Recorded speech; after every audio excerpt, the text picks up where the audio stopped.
America और Israel ने मिलकर के ईरान के ऊपर अटैक कर दिया, जंग की शुरुआत कर दी, जंग का ऐलान कर दिया।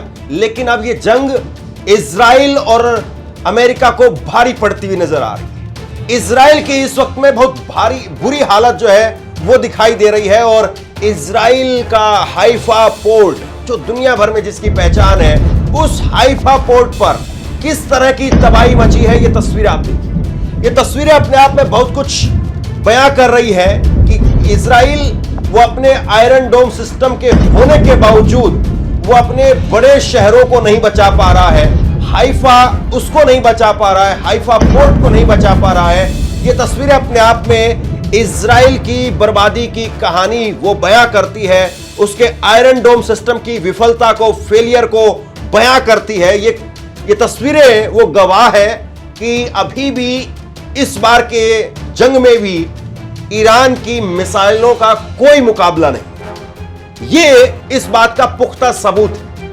और न केवल इजराइल का ये बुरा हाल है, बल्कि उसके साथ साथ ये तस्वीर आप देखिए। ये तस्वीर आप देखिए, ये तस्वीर है अमेरिका के एयरबेस की, और अमेरिका के एयरबेस की धज्जियां उड़ाई हुई है। तकरीबन इस वक्त तक जब ये खबर मैं पढ़ रहा हूं, 8 से 9 देशों के अंदर अमेरिका के एयरबेस, अलग अलग एयरबेस, उनकी धज्जियां उड़ा करके रख दी है ईरान ने। चाहे वो यूएई की बात करिए, जॉर्डन की बात करिए, या फिर बहरीन की, कुवैत की, इराक की, हर जगह पर इस वक्त में ईरान की मिसाइलों का कहर दिखाई दे रहा है। सबसे बड़ी बात यह है कि जब इस जंग का ऐलान हुआ तो उस वक्त में चाहे वो डोनाल्ड ट्रंप हो और चाहे वो बेंजामिन नेतन्याहू, दोनों टीवी पर आते हैं और दोनों की तरफ से 8-8 मिनट का एक संबोधन टीवी पर जारी किया गया। दोनों ने टीवी पर आकर के गाजे बाजे के साथ में कहा कि हमने ये अटैक कर दिया। दोनों ने जिम्मेदारी ली इस बात की।